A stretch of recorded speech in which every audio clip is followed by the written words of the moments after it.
Assalamualaikum warahmatullahi wabarakatuh, anak-anak Bu Eva 3B.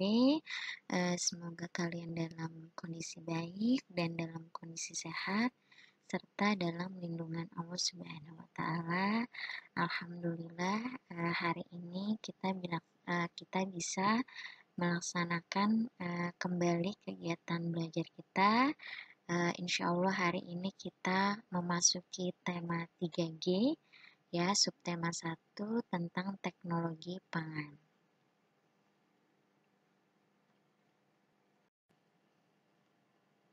Adapun tujuan pembelajaran hari ini adalah yang pertama, dengan menyimak video, anak-anak dapat mengetahui manfaat adanya perkembangan teknologi produksi pangan dengan benar.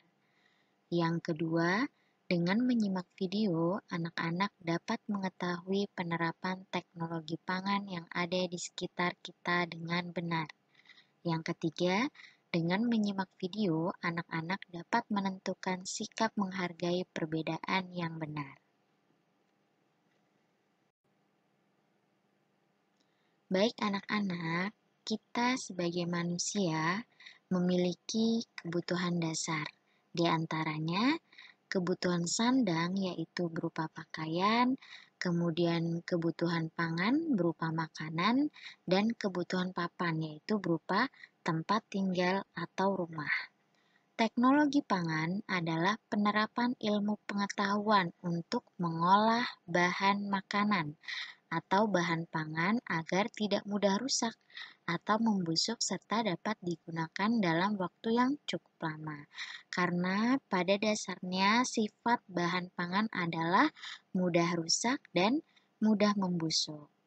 Kemudian tujuan dari teknologi pangan adalah agar bahan pangan atau bahan makanan selalu tersedia melalui cara pengolahan, penyimpanan, pengemasan, dan pengawetan bahan makanan. Cara pengemasan dan pengawetan memudahkan penjualan makanan ke seluruh dunia. Sedangkan salah satu teknik pengemasan yang aman adalah pengemasan kedap udara yang dapat membuat bahan makanan menjadi tahan lama. Maka dari itu, pengolahan teknologi pangan ini sangat penting sekali untuk kita karena kebutuhan makanan itu kita perlukan setiap hari. Jika tidak diolah dengan baik, maka makanan tersebut akan cepat membusuk.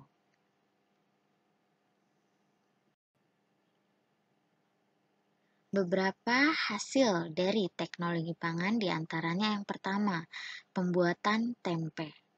Tempe merupakan makanan yang digemari di Indonesia. Ibu yakin kalian juga pasti suka. Cara pembuatan tempe itu cukup sederhana anak-anak dan telah dilakukan oleh banyak pengrajin tempe di Indonesia. Nah, langkah-langkah pembuatannya adalah sebagai berikut. Nah, tempe itu terbuat dari kacang kedelai. Pertama, cuci bersih kacang kedelai. Setelah dicuci, kacang kedelai direndam selama kurang lebih 13-18 jam. Nah, setelah itu kupas kulit kacang kedelai yang sudah lunak, kemudian dicuci kembali dengan menggunakan air bersih. Kemudian kukus kacang kedelai selama 1 jam. Tiriskan kacang kedelai dan biarkan hingga dingin. Kemudian berikan ragi dan aduk hingga merata. Lalu bungkus dengan daun pisang atau plastik. Biarkan kacang kedelai mengalami proses fermentasi selama 2 hari.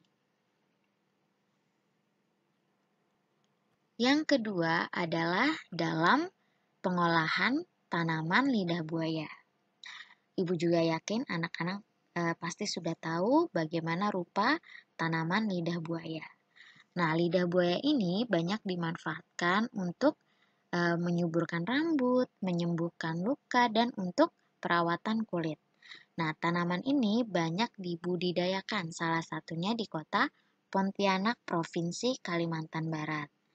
Di kota Pontianak terdapat tempat penelitian yang bernama Aloe Vera Center. Nah, di tempat ini tanaman lidah buaya diteliti, kemudian diolah dan dikembangkan menjadi berbagai produk makanan dan minuman seperti dodol, manisan, jeli, permen, coklat, kerupuk, teh, dan sari lidah buaya. Nah, proses produksi lidah buaya adalah sebagai berikut. Kalian bisa lihat bagannya. Awal produksi, lidah buaya direbus terlebih dahulu untuk dihilangkan lendirnya. Kemudian prosesnya sesuai dengan kebutuhan. Misalnya kita mau membuat jeli, maka lidah buayanya dihancurkan, kemudian diberi gula dan dijemur. Nah, di akhir produksi maka akan dilakukan pengemasan kedap udara agar makanan jadi tahan lama, tidak mudah basi.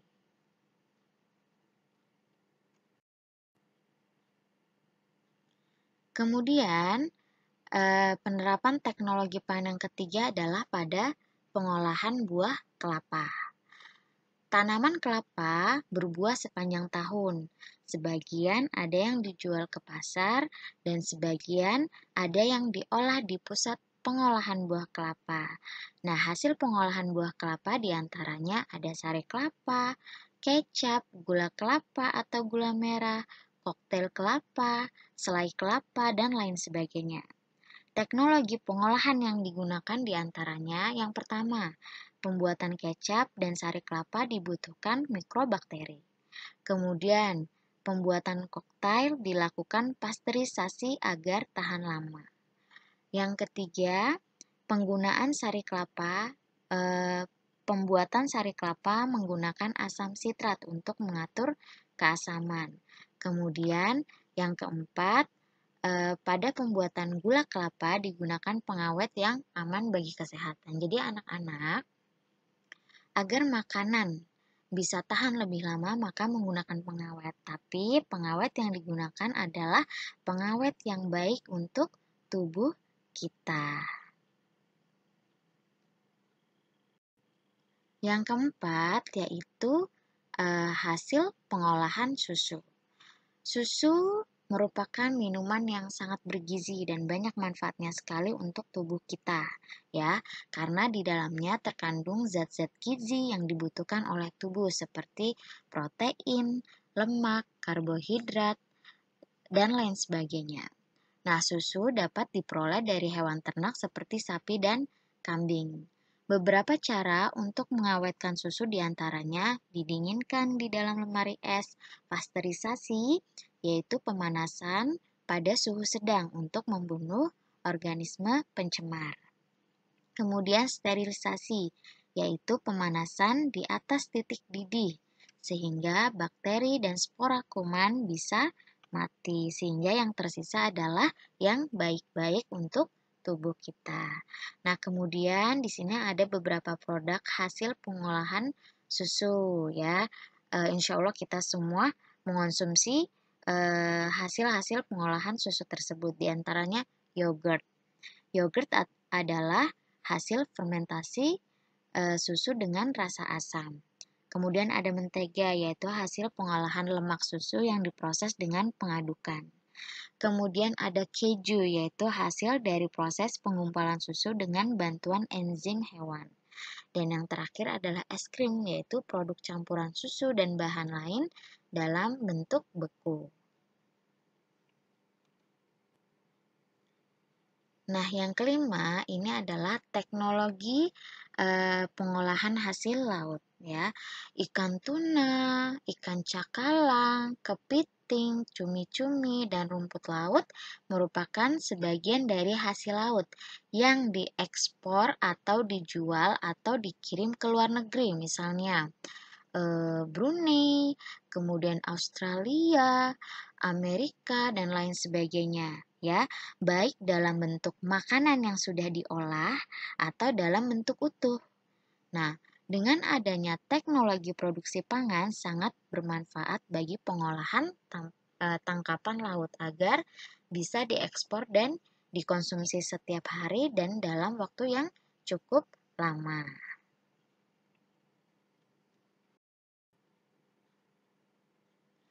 Yang terakhir adalah penggunaan teknologi pangan dengan memanfaatkan mikroorganisme.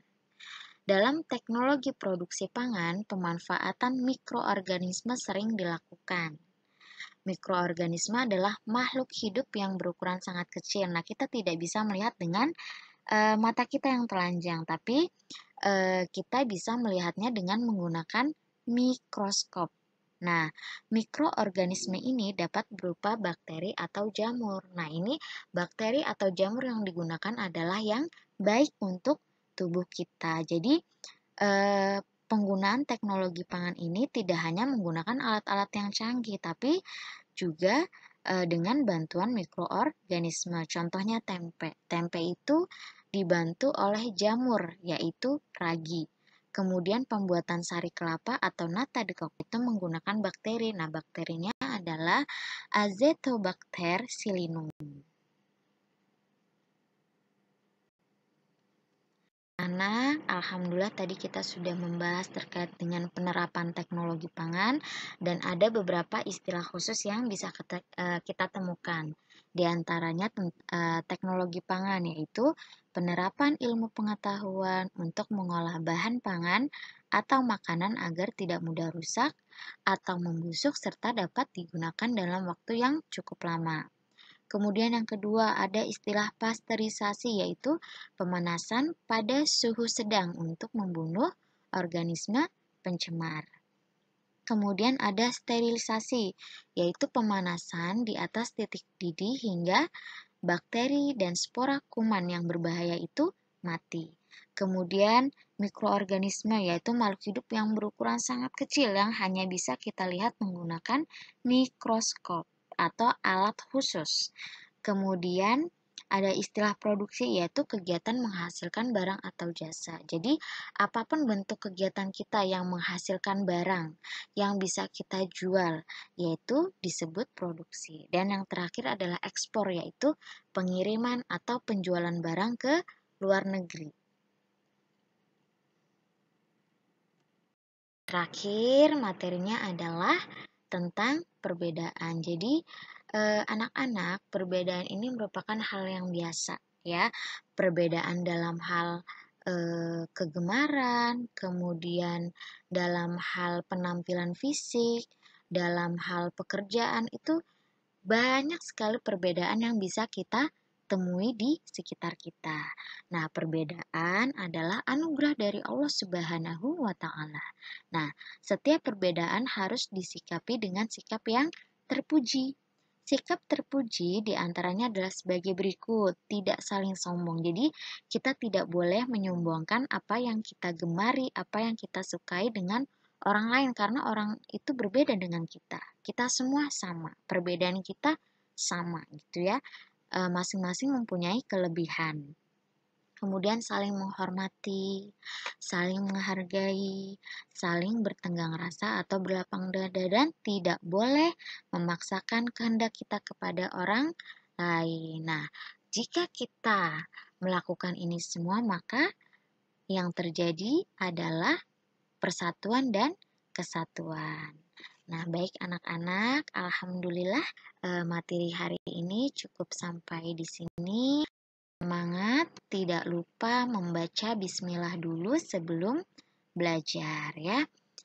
Ibu akhiri, wassalamualaikum warahmatullahi wabarakatuh. Barakallahu fikum.